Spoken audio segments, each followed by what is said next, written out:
Pregunta nomás, tu podcast de ciencia.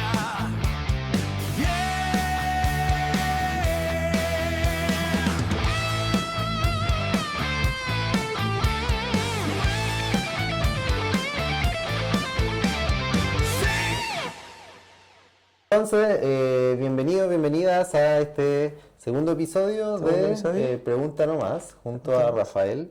Nunca sabía bien cómo se pronuncia tu apellido. Kempfer, Rafael Kempfer. Ya, Kempfer. Sí. ¿Por qué se escribe? Kempfer. K-A-E. K-A-E. Sí, es medio raro. Ya, muy bien. Y yo, Martín Miranda. Y hoy día nos acompaña una gran invitada, Leila Alegría Vargas, enfermera matrona y académica de la Pontificia Universidad Católica de Chile, con una destacada trayectoria en cuidados críticos, investigación clínica y epidemiología. Su trabajo se ha centrado en comprender y mejorar la experiencia de los pacientes críticos, especialmente en áreas como el síndrome post-UCI, el sueño, el delirio, la recuperación neuropsicológica y estrategias de manejo en shock séptico. Leila egresó de la Universidad Católica como enfermera matrona. De hecho, aquí estamos en una de las salas de simulación de nuestra escuela para que la conozca el público. Leila ha participado en investigación clínica nacional e internacional, incluyendo estudios sobre perfusión, reanimación en shock séptico, como Andrómeda Shock. Podemos hablar un poco más de eso, y ha liderado proyectos innovadores orientados a mejorar el ambiente de la UCI mediante intervenciones no farmacológicas como iluminación dinámica, control de ruido y reorganización de cuidados nocturnos. Su perfil combina una mirada clínica de enfermería, la investigación aplicada y una preocupación muy clara por los resultados que importan después de sobrevivir a una enfermedad crítica: la calidad de vida, la salud mental, la recuperación cognitiva y el bienestar de los pacientes y familias. Se ve grande. Sí, es mucho. Voy a dejar esto. ¿Cuánto tiempo llevas investigando, Leila? Hartos años. Yo creo que como investigadora independiente, desde el 2017-2018, y antes de eso trabajé apoyando investigaciones como coordinación de estudios académicos, y antes de eso trabajé en la UCI como enfermera clínica. Entonces, y luego las investigaciones que apoyaba en el fondo y que coordinaba eran de intensivistas y académicos de la UC. Así es que la verdad es que siempre estuve como muy involucrada en el mundo de la investigación. Trabajé siempre en el hospital de la Católica como enfermera clínica, y como es un hospital clínico académico, la docencia y la investigación es algo que siempre se ve allá. En la UCI se hacía mucha investigación, siempre me llamó la atención, y siempre traté como de participar, incluso como enfermera clínica, registrando datos, o participando como de las intervenciones que se estudiaban en los pacientes, etcétera, etcétera. En ese tiempo había muchas cosas que desconocíamos sobre las enfermedades críticas, y como que el foco era disminuir la mortalidad de los pacientes. Hoy día ya nos preocupamos de mejorar la sobrevida de los pacientes, pero por mucho tiempo el foco de la investigación en medicina intensiva era que los pacientes no muriesen. Así es que yo creo que desde que salí de la escuela, yo me titulé en esta escuela y era obligatorio hacer una revisión de literatura o una tesis. Y yo quise hacer una tesis, entonces, una tesis de pregrado, por supuesto, con como pequeña. Sí, claro. Para ahondar un poco en una temática, sí. Y mi tutora fue la doctora Rosina Chanelli, y la revisora de la tesis, ¿la conoces a la Rosina? La he escuchado. Claro. Y la revisora fue Lilian Ferrer. que eran como dos enfermeras súper potentes en la investigación en ese momento. Entonces, como que yo egresé de esta escuela creyendo que era como parte de la enfermería la investigación. Y coincidió que llegué a trabajar al hospital en un servicio donde se hacía mucha investigación, entonces como que yo, para mí fue muy fácil de incorporar en el fondo la investigación. Qué buena. A pesar de que yo no quería, o sea, no es que no quisiese, pero no pensaba que me iba a dedicar a esto. Es como el camino me fue llevando... Pero eso parece que igual le pasa a todos los investigadores, sí, creo. Yo creo. ¿Pero tú pensabas ser más clínica? Yo pensaba que como que eso me iba a motivar más. Es que a mí lo que me motivaba de la enfermería era como poder mejorar en el fondo la salud de las personas o poder influir, ¿cierto?, en que no se enfermen. Ya, claro. Y como que no tenía un gusto particular como por alguna área. Yo soy enfermera matrona porque pensaba que quería trabajar en un aneo, pero nunca trabajé en un aneo. Pero me gustaba porque me gustaba la atención primaria igual, lo pasaba bien. Y el hospitalario también. Entonces se dio la oportunidad de entrar a trabajar a la UCI. Y entré. Entonces yo creo que mi foco nunca ha cambiado, solo que en algún momento quise como mejorar la vida de las personas, pero desde otro punto de vista, en el fondo, como haciendo investigación. Claro, que tiene un impacto un poco más general, ¿no? Claro, no solo como en quienes se atienden en el servicio donde tú trabajas, sino como... Y lo que puedas encontrar puede ser útil acá o en China, digamos. Exacto. Sí. Claro. Y eso me relaciona con la primera pregunta. Y antes de que pasemos a tu primera pregunta, hagamos una pequeña pausa porque quiero ver si después lo voy a editar, que quiero asegurarme que está grabando porque ya veo... Sí, estamos grabando. Bien.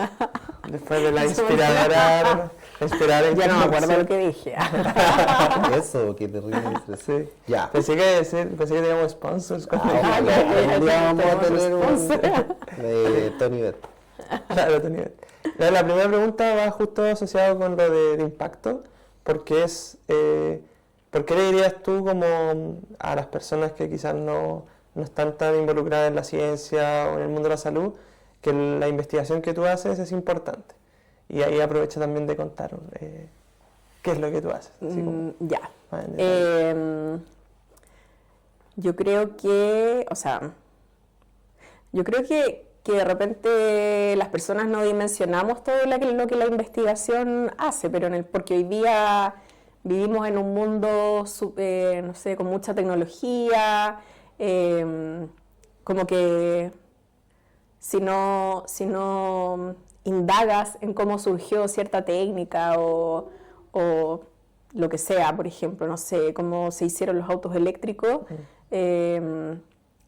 quizás no hay mucha reflexión en torno a las cosas que van apareciendo, pero en el fondo detrás de ese auto eléctrico hubo investigación. Claro. Y detrás de los fármacos que se administran ahora o de las vacunas, o de las nuevas técnicas quirúrgicas, hay investigación, incluso como decía el rector el otro día, ¿cierto?, de la construcción de esta escuela, no sé, antes del terremoto del 85 se caían los edificios en Santiago o en Chile, ahora ya no se caen, detrás de eso hay investigación. Claro. Entonces, finalmente la investigación es importante porque ayuda a mejorar, en teoría, claro. ¿Cierto? A mejorar la vida de las personas y la forma en la que las personas viven. En la toma de decisiones. Exactamente. Cuando se hace caso en todo caso. Es obvio. De eso. Y en particular, tus líneas de investigación, ¿cómo crees que impactan o cómo quieres que impacten en la sociedad? Para alguien que quiera entender qué hace Leila.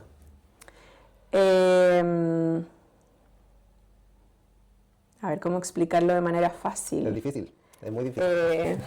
Mira, no es tan difícil, yo creo, pero quizás para muchas personas, en el fondo, el llegar al mundo del hospital y quizás al mundo de la UCI se ve como algo muy lejano. Claro.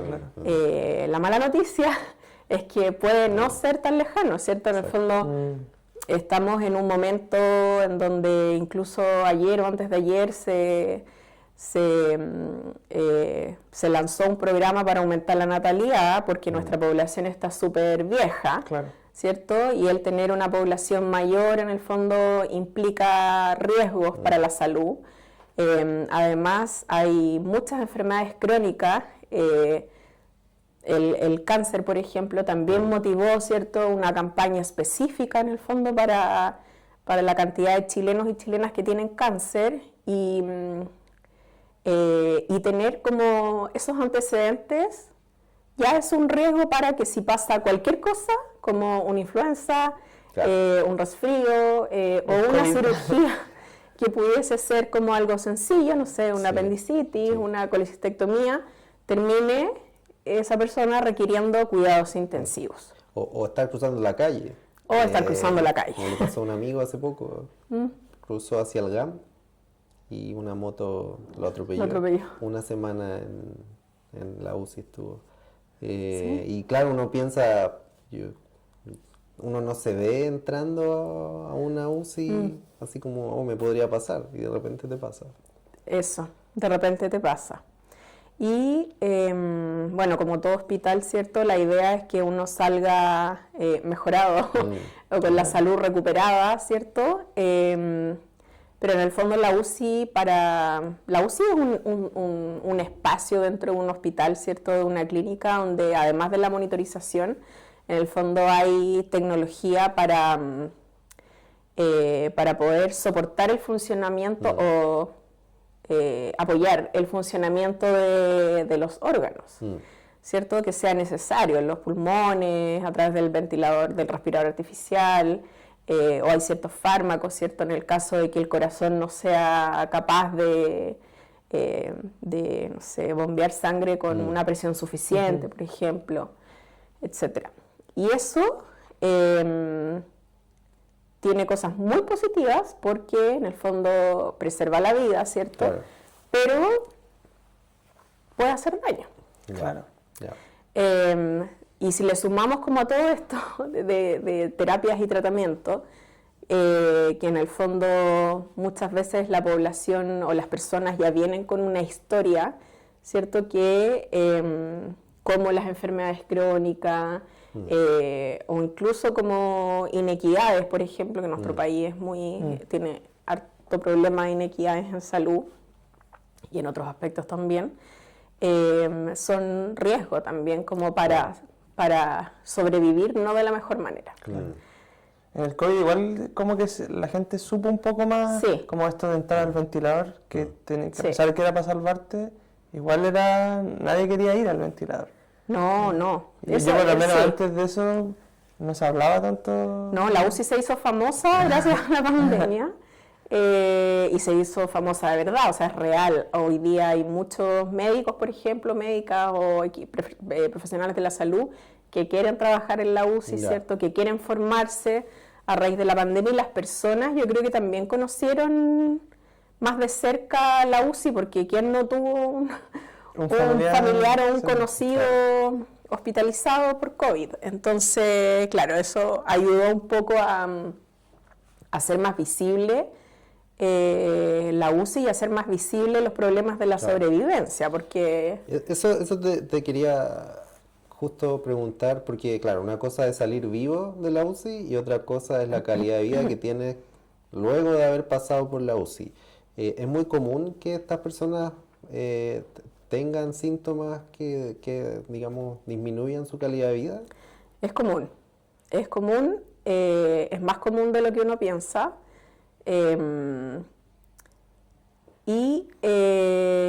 Eso no quiere decir que todas las personas que se hospitalicen en la UCI van a presentar el síndrome post-UCI, pero en el fondo hay ciertos factores de riesgo que ya están como bien estudiados, por ejemplo la edad, por ejemplo las enfermedades crónicas, la gravedad de la enfermedad. Entonces, si pensamos en una persona, no sé, de 60 años con cáncer que tiene que ingresar a la UCI por lo que sea, en el fondo tiene alto riesgo de sobrevivir con síndrome post-UCI. Porque además la experiencia de la UCI no es sencilla. En el fondo, la experiencia de la hospitalización por enfermedad, ¿cierto?, es algo complejo ya en sí. Las UCIs de nuestro país en general son como cerradas hacia las familias o los amigos, ¿cierto?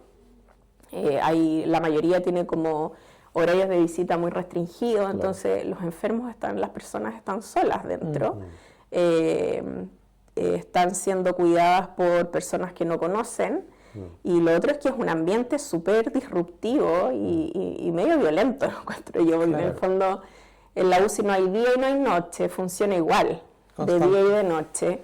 Hay mucho ruido, porque todas las máquinas tienen alarmas, ¿cierto? Habitualmente las personas que están hospitalizadas en la UCI además necesitan, en el fondo para satisfacer sus necesidades básicas, necesitan a un otro.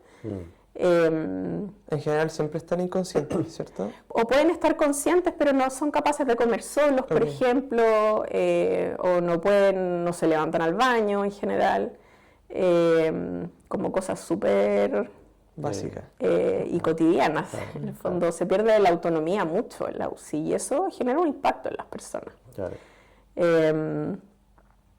Entonces, claro, todo eso de lo que no se sabía mucho, no se hablaba mucho, ¿cierto? Provocaba que muchas personas que sobrevivían, ¿cierto?, a esta enfermedad crítica, no podían volver a trabajar, o tenían que cambiar de trabajo, se alteraba la calidad de vida, y se seguían presentando sintomatologías y problemas de salud que antes no se tenían. Claro. Y ahí, claro, tú entras con la investigación a evaluar cuáles son los elementos que podrían mejorar la estancia en la UCI más allá de los medicamentos, sino que cómo vivir ahí dentro, ¿no? Claro. Como que mi tópico de interés, por decirlo así, es el síndrome post-UCI. Y desde ese punto de vista, yo creo que uno puede comenzar la rehabilitación de estas personas, ¿cierto? O prevenir el síndrome post-UCI desde el día 1. Desde el día 1 que entran a la UCI. Exactamente. Y hay distintas formas de hacerlo de acuerdo a la evolución que van teniendo los pacientes. O sea, desde apagar la luz en la noche, aunque el paciente esté inconsciente, manejar el ruido, ¿cierto? Eso se puede hacer. ¿Y todo eso tiene efecto a posteriori? Sí, claro. Claro. Son cosas que uno... De hecho, la gente cuando tú pasáis por una carrera en la salud, yo creo que cualquiera, y hay un paciente inconsciente o en un ventilador, uno tendría a pensar que el paciente no existe. Eso suele suceder. Y tú así, lo como que sea, vida, total, no está ahí, bla, bla, bla. Entonces esto igual te invita a entender que todavía hay una persona ahí que si bien tal vez no te puede hablar o tal vez escuchar, lo que tú vayas haciendo alrededor me imagino que tiene un impacto en la persona. Sí, yo creo que tú acabas de decir algo súper relevante, que probablemente se habla mucho en el nivel como de entre profesionales de la salud y que las personas de la comunidad asumen que eso es así, pero no necesariamente, que es una persona enferma es primero persona. Esa enfermedad en el fondo tiene un cuerpo que está enfermo, ¿cierto? O una mente que está enferma, pero es persona. Y muchas veces pasa, ¿cierto?, que las personas enferman, ingresan a un centro hospitalario y son tratadas por órganos. Claro, como una máquina que hay que arreglar. Claro, es como, o si está en un servicio especializado además, por ejemplo, quirúrgico, es como la cirugía. O si está en una unidad coronaria, el corazón. Y el resto como que se descuida o no se descuida, sino que Se mira con menor atención. No sé si es algo consciente o algo a propósito, sino es como, obviamente el foco es distinto, entonces no todas las personas o los profesionales van a ir a preguntar o van a saber, así como esta persona que está hospitalizada tiene hijos, tiene una familia, tiene un contexto, qué hace, qué hacía, cómo vivía antes, etcétera, etcétera.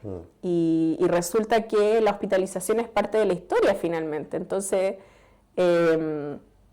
no debiese ocurrir, ¿cierto?, que una persona pasa por una hospitalización y deja de tener historia y luego sale del hospital y vuelve a ser la que era. En el fondo hay un continuo, por decirlo así. Claro.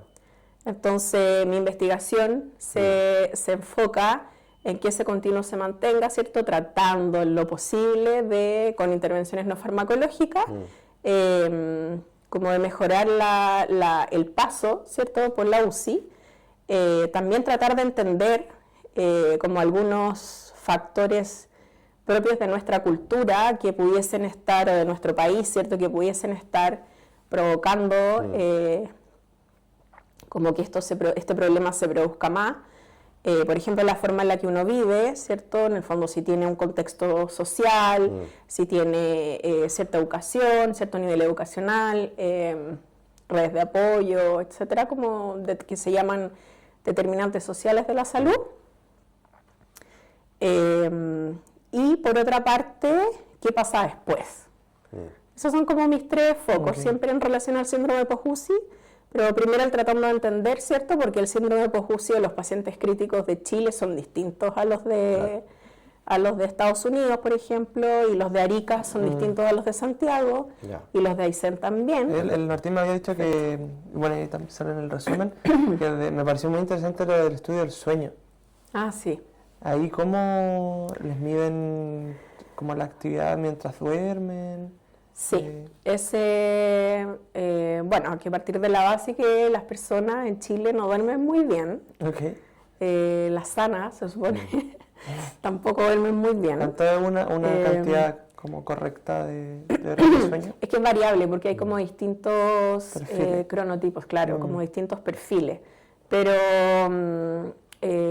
y hay como distintos problemas de sueño también, ¿cierto? Uno puede dormir 7 horas y dormir como en un estado superficial y tampoco estás como reparando lo que hay que reparar. Pero en el hospital,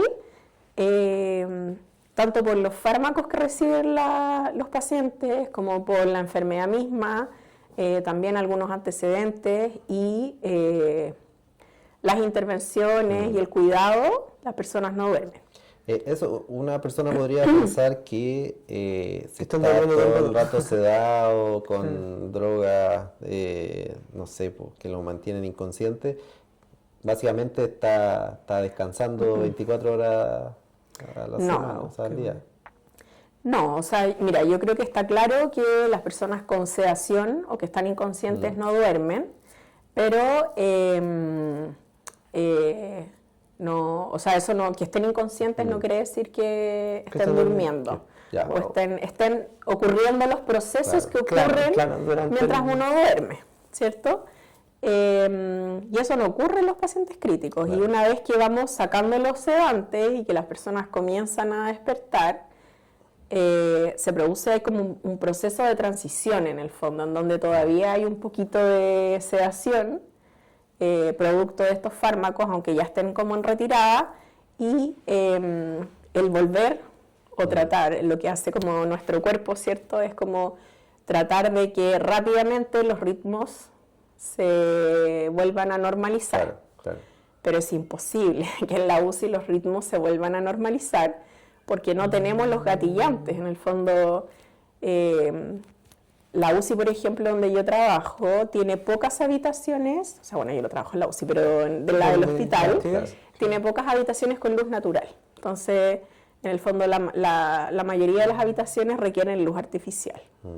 Y es luz artificial blanca habitualmente, con mucha intensidad, que es lo que requiere un hospital, que en el fondo no favorece ni el bienestar de las personas, ni el sueño.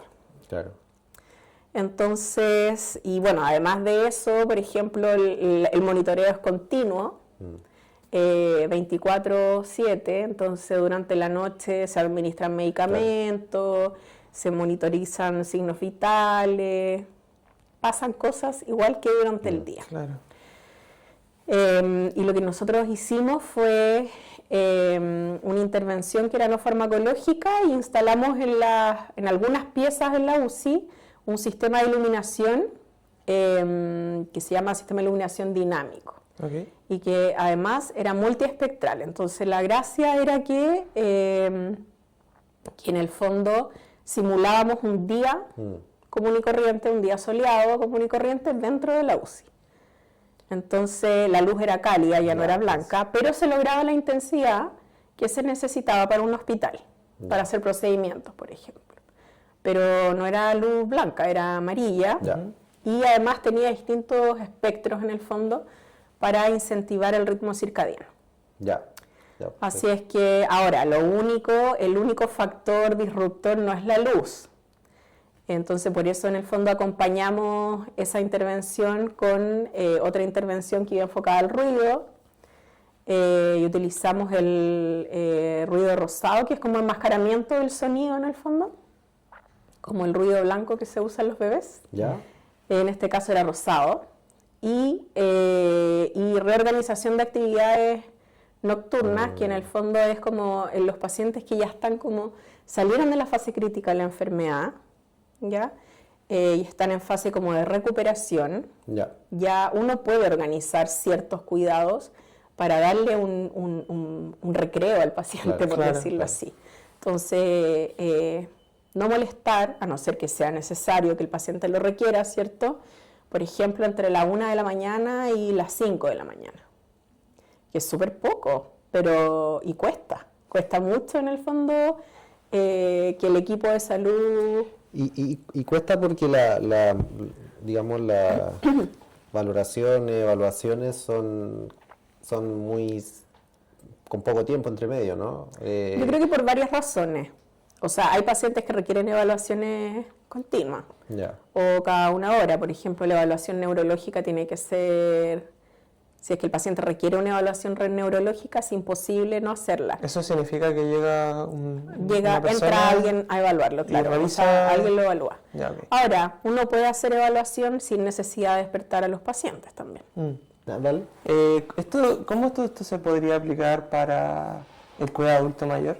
Porque, bueno, por experiencia como familiar y por otras personas que también he escuchado, muchas veces los adultos mayores que ya están como en una etapa muy crítica, residen en las casas y hay un cuidador, y claro, nunca había pensado cómo la iluminación podría también afectar a la calidad de vida, siendo que esa persona no va a estar en una UCI transitoria, sino que probablemente va a estar ahí hasta que fallezca.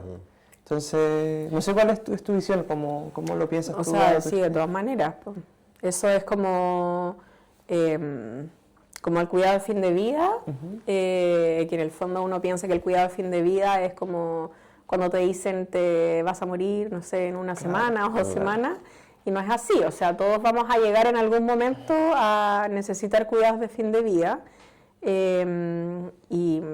y eso implica cierto manejo de síntomas, si es que los hay, o de problemas de salud, si es que los hay, como satisfacer las necesidades básicas, y probablemente por eso el cuidador, ¿cierto? Pero también fomentar el bienestar, y la iluminación es una de las maneras de fomentar el bienestar. Y como yo te decía, estos sistemas hoy en día es fácil instalarlos. De verdad, es un computador, es una luminaria, en el fondo, que puede ser, de hecho hoy día creo que hay algunas ampolletas en el fondo que se asemejan a este sistema, es que en el fondo hay como distintas tecnologías desde el punto de vista del dinamismo de la iluminación. Como la tecnología máxima ahora es la que combina el dinamismo más el multiespectro, que en el fondo, además de variar la temperatura y la intensidad, varía el espectro de luz. Y eso tiene, en el fondo, se supone, ¿cierto?, un efecto mayor a nivel de ritmo circadiano, o un potencia, en el fondo, el el efecto en el ritmo circadiano. Eso en teoría igual podría tener un efecto en el ánimo también, ¿o no? Sí. Como la gente Sí. que tiene depresión en el invierno, con los cambios de luz. De hecho, en salud mental se usa la terapia lumínica para problemas de salud mental. Y en el fondo esta tecnología que fue desarrollada en el hemisferio norte y sobre todo como en países donde los días son cortos, ¿cierto? Ellos tienen súper desarrollado el tema de la iluminación. Ahora me tocó meterme como en este ámbito y es súper entretenido, pero lo tienen súper desarrollado desde el punto de vista, desde todo punto de vista. O sea, ya las construcciones, por ejemplo, consideran la luz natural. Entonces, tenemos poca luz natural, pero la vamos a aprovechar al máximo. Claro. En general, todo lo que rodea un edificio, por ejemplo, es de vidrio. Ya. Para favorecer el uso de la luz natural, y la luz artificial es dinámica en el fondo, de manera de mantener una intensidad más alta a las 4 de la tarde, por ejemplo, Claro. que a ellos se les empieza a ir la luz. Claro, claro. Y en términos de resultados,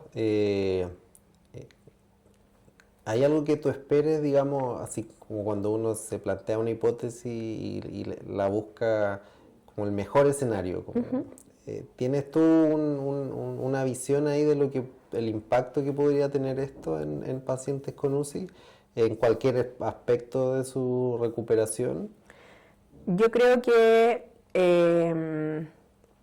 mira, con respecto al síndrome post-UCI, es un síndrome. Eso significa que en el fondo el diagnóstico se hace cuando hay presencia de un conjunto de síntomas. Okay. Y además de eso, los factores de riesgo son múltiples y las causas, ¿cierto?, también son múltiples. Y son como de distinto, en el fondo es multifactorial el problema. Entonces, que solo una intervención o una intervención única prevenga el síndrome post-UCI es como que le pegaste el palo al gato, porque es muy difícil. Pero sí te genera una base. Mejorar el sueño sí es importante. Tiene resultados importantes a corto plazo, a mediano plazo y a largo plazo. Entonces, perseguir la mejoría del sueño es relevante. Perfecto, eso es como todas estas intervenciones buscan mejorar ese ámbito que va a tener repercusiones en otros múltiples por todos los beneficios que tiene el sueño. O sea, esa en específico sí. Y lo mismo con el tema del ruido, me imagino. Claro. Buenísimo. Claro. Buenísimo. Me quedé pensando en como el típico dilema cuando hacen el cambio de hora. ¿De turno? No, de hora a nivel nacional. Sí. Que no sé si se consideren estos efectos para la toma de O decisiones. sea, yo todas las veces escucho en las noticias a los expertos decir, por favor, no cambien más la hora. Yo siempre, sí, pero nunca he entendido por qué. Porque genera alteración del ritmo circadiano y en el fondo es como difícil. Como hay distintos cronotipos, para algunas personas es muy fácil acostumbrarse, no se dan ni cuenta el cambio. Claro. Y para otros cuesta mucho. De hecho hay, no sé, por ejemplo, personas con problemas de salud mental que se agravan los problemas con el cambio de horario. Sí. Y porque el horario normal es el de invierno. Esta es la hora normal, entre comillas. Y es lo más fisiológico. Donde tú tienes más luz en la mañana y menos luz en la tarde para que se empiece a secretar la melatonina y te des sueño. Mira, interesante. No, yo lo pienso ahora como personas enfermas, no tenemos idea del efecto que se tiene. Y no creo que la toma de decisión la hagan tan respaldado es por energía, se supone, ¿no? ¿El cambio? Pues sí. Decían que era por energía, pero ya no se sustenta en eso. Como por el tema de la iluminación. Sí. Claro. Después que por seguridad, pero tampoco yo creo que no hay... ¿Cómo mantener la tradición? Sí, una cosa... y como que no hay... Yo creo que no, quizás no está o no se ha tomado la decisión de estudiar, evaluar esta decisión. Debería hacerse un estudio nacional, un año sí, un año no. Y veamos qué evaluar pasa. la evidencia que hay, si en el fondo está súper estudiado y es muy claro que no es bueno. Ya. Ahora, claro, hay personas que quieren un día más largo, pero eso implica que en la mañana amanecemos de noche Claro. y empezamos las actividades de noche y eso no es natural. Entonces, este es el horario que en el fondo sería como el más fisiológico para nosotros. Ya. Ahora, estamos en Santiago, las personas que están en el sur sur tienen es otra cosa. otra realidad. Sí. Hay una región, no sé si es región, pero hay Sí. una parte donde no cambian la En hora. Punta Arenas. Punta Arenas. No cambian la hora. Pero ellos ahora casi no tienen día, pues, Están como los de Noruega, pero... claro. pero Y en el verano tienen muchas horas de día. Claro. Entonces, claro, ellos podrían, por ejemplo, utilizar este tipo de tecnología tanto en los Claro. hogares, en las oficinas, en los hospitales, que están disponibles.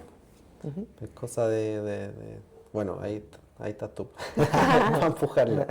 Ya, entonces ahora para cerrar la Terminar, conversación, nos quedamos con una actividad un poco más lúdica, donde te vamos a no está ahí. entregar 3 opciones. ¿Ya? Esto es un juego, son 3 artículos. Son 3 artículos de paper, pero puede que alguno sea verdadero, puede que sea falso. Ah, ya, Entonces ChatGPT. tienes que descubrir o decirnos si te parece, si te tinca que son verdaderos o falsos. Entonces, ya lo voy a leer y después te lo voy a pasar. Está en inglés y abajo en español. Este dice: validación de un modelo renal pielocalicial funcional para evaluar el paso de cálculos renales mientras se monta una montaña rusa. Ese es bueno. Ya te vamos a pasar cada uno y tú nos tienes que decir cuál es el falso o ¿Cuál es el falso? ¿Cuál es el Sí, falso? hay uno Ya. que es falso. Ya, este dice: ¿es más probable que las vacas se acuesten cuanto más tiempo llevan paradas? Esa es la pregunta del Es el título, de la el investigación del Título, paper. ¿es más probable? Ahí está, que las vacas se acuesten si llevan más tiempo paradas. Y el otro es duración óptima de la siesta para maximizar la productividad en trabajadores remotos. Un ensayo clínico aleatorizado. Ah, yo creo que este es verdad. Uy, ¿cuál será? ¿Cuál es mentira? ¿Ese cuál es falso? Claro, hay uno que es mentira.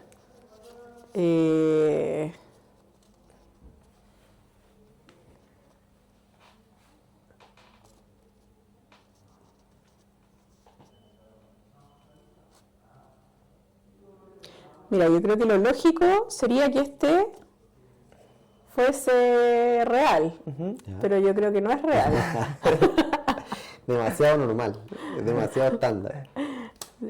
Además que no sé quién podría financiar una siesta. Claro. Mira, buen punto, buen punto. Mira, sí, lo encontraste. Efectivamente, Era, ese Es el sí. falso. Buenísimo. Ya, pues, con eso entonces cerramos Sí. este capítulo. Estuvo muy interesante. interesante, sí. Y ante cualquier duda, bueno, ya saben a quién contactar. Así Si es. alguien por ahí, esto va a todo público, pero también nos ve gente de enfermería, los estudiantes, sí. Sí, Por ahí llega. nos comentaron algunos en el último video. ¿Unos comentarios? No, uno. Ah, Una estudiante dijo, claro. Así que muchas gracias por sí, por muchas No, gracias. gracias por la Estuvo invitación. muy entretenido. Y por la iniciativa también. eso. Listo. Ya. Corte. Pregunta